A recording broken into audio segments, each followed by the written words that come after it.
রাস্তার ধারে পড়ে রয়েছে থরে থরে আবর্জনার স্তূপ। ঘটনাস্থল রায়গঞ্জ পুর এলাকার জেলখানা মোড়। সমস্যায় পথ চলতে থেকে সাধারণ মানুষ, আবর্জনার গন্ধে অতিষ্ঠ শহরের বাসিন্দারা। দেখুন, রাস্তার অর্ধেক অংশ দখল করে রেখেছে পুরসভার নোংরা আবর্জনা। পুরসভার ভ্যাট থেকে উপচে পড়ছে জঞ্জাল। রায়গঞ্জ পুর এলাকার গুরুত্বপূর্ণ জায়গা জেলখানা মোড়। সেই এলাকায় দিনের পর দিন এভাবেই নোংরা আবর্জনা পড়ে থাকায় সমস্যায় পড়েছেন স্থানীয় বাসিন্দা থেকে শুরু করে পথ চলতি মানুষ। রাস্তার ওপরে পুরসভার আবর্জনা চলে আসায় দুর্ঘটনার আশঙ্কা স্থানীয়দের, পাশাপাশি আবর্জনার গন্ধে অতিষ্ঠ হয়ে উঠেছে শহরের বাসিন্দারা। কি সমস্যা হয়? এই যে এখানে ভ্যাটগুলো থাকলে গন্ধ হয়, গন্ধ তাতে অসুবিধা হয়। একবার রাস্তা জ্যাম হয়ে যায়, রাস্তা নষ্ট না, অর্ধেক রাস্তা বন্ধ হয়ে যায় অনেক সময়। এই চলাচলের ক্ষেত্রে অসুবিধা হয়নি? অসুবিধায় গন্ধ হয়, অনেক সময় নাক ঢাকা দিয়ে যায়, চরম সমস্যার মধ্যে পড়তে হয়। তো দেখছি যে গাড়িও তো মানে জ্যাম হয়ে যায়। মাঝে মাঝে জ্যাম হয়ে যায়, তো দু সাইড হ্যাঁ না পার হওয়ার জন্য ক্রস করতে পারে না। সমস্যা হয়, খুবই সমস্যা হয়। যে রাস্তাঘাট দিয়ে অর্ধেকের রাস্তার বন্ধ হয়ে যায়, লোকজন যাতায়াতের জন্য গাড়ি আসলে খুব অসুবিধা হয়। এটা কতদিন ধরে থাকে এরকম? থাকে যেত অনেক দিন ধরে, 10 দিন, 8 দিন, 15 দিন।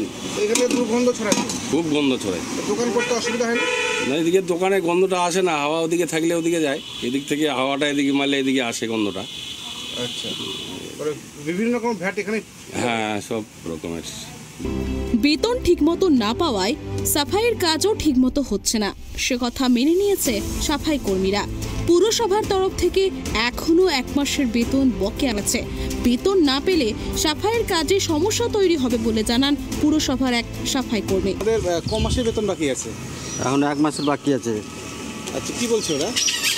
ওরা বলছে যে এখন টাকা নাই, দেরি হবে দিতে বেতন।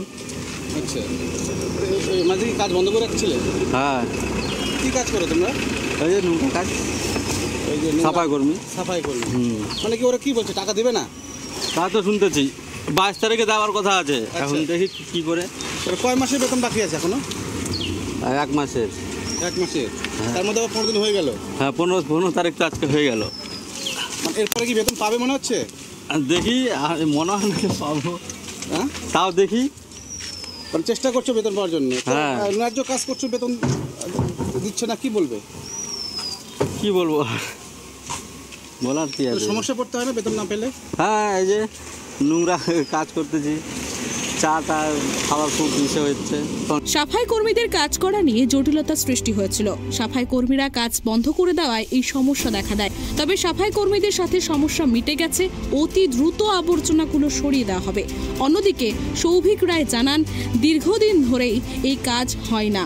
অস্থায়ী কর্মীদের বেতন দিতে পারে না পুরসভা, আর সেই কারণেই সমস্যাগুলো দেখা দেয়। অন্যদিকে সাধু বর্মন জানান, কিছুদিন বেতন নিয়ে সমস্যা হয়েছিল, আর সেই কারণেই কাজ বন্ধ ছিল। সমস্যা মিটে গেছে, এবার কাজ শুরু হবে। আমাদের পৌরসভার কিছু কারণের জন্য আমাদের অস্থায়ী কর্মীরা 2-1 দিন কাজ না করার জন্য আমাদের কাজ বন্ধ ছিল। পরবর্তীকালে আমাদের সব জট খুলে যায় এবং আমরা পুনরায় ঝাঁপায় পড়ে আমরা সম্পূর্ণ পরিষ্কার করে দিই এবং আরও একটু আমাদের কাজ বাকি আছে, 2-1 দিনের মধ্যে সব ক্লিয়ার হয়ে যাবে। হ্যাঁ, এখন সব ঠিক আছে, আমাদের কাজ চলছে। 2-1 দিনের মধ্যে আমাদের সম্পূর্ণ শহর একদম জঞ্জাল মুক্ত করবে। এই বিষয়ে পৌরসভার গাফিলতির অভিযোগ তুলেছেন রায়গঞ্জ জেলার যুব কংগ্রেসের সভাপতি সৌভিক রায়। খুবই দুর্ব্যবস্থা। আমরা তো দেখছি রায়গঞ্জ পৌরসভা গত 7 বছর ধরে কোনো কাজ করতে পারেনি। ভোট লুট করে আসার পর থেকে আজ পর্যন্ত সাধারণ মানুষের কোনো কাজ করেনি। সাধারণ মানুষের কোনো কাজ হচ্ছে না, 2 বছর ধরে নির্বাচন করছে না সাধারণ। যার জন্য আমাদের এই 2টো ওয়ার্ডের সংযোগস্থলে জেলখানা মোড়ের আগে এখানে যেভাবে অব্যবস্থার মধ্যে দিয়ে সমস্ত ওয়ার্ডের জঞ্জাল, 2টো ওয়ার্ডের জঞ্জাল এসে জমা হচ্ছে, কিন্তু সেগুলো নিষ্কাশন হচ্ছে না এবং দীর্ঘক্ষণ ধরে কখনো নিষ্কাশন হলে গাড়ি দাঁড়িয়ে থাকছে। বাচ্চাদের স্কুলের বাস, এনবিএসটিসির বাস সব কিছু মানে চলাফেরা করতে অসুবিধা হচ্ছে সাধারণ মানুষের।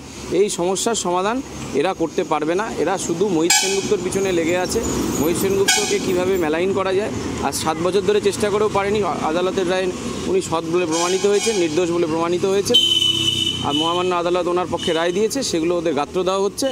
ওরা কোনো কাজ করে না, 300 লেবারের টাকা ওরা চুরি করছে, 300 লেবারের টাকা চুরি করে সেই টাকায় নিজেদের পেট ভরাচ্ছে এবং অস্থায়ী কর্মীদের এবং ক্যাজুয়াল কর্মীদের টাকা বেতন দিতে পারছে না, সাফাই কর্মীদের বেতন দিতে পারছে না, যার জন্যই অব্যবস্থা।